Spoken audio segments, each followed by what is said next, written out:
Welcome.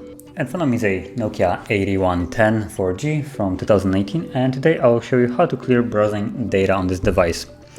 So to get started, you want to press the center button to go into the menu, and then tap 3 times up to go into the settings, and then center, and then scroll to the side to privacy and security.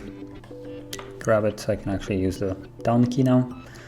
And from here, go down to browsing privacy, and you will see this clear browsing history and clear cookies and stored data. So you can clear both of them, click on it and then clear.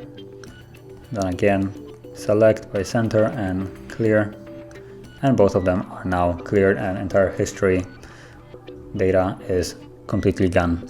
So that is how you would clear browsing data. And if you found this very helpful, don't forget to hit like, subscribe, and thanks for watching.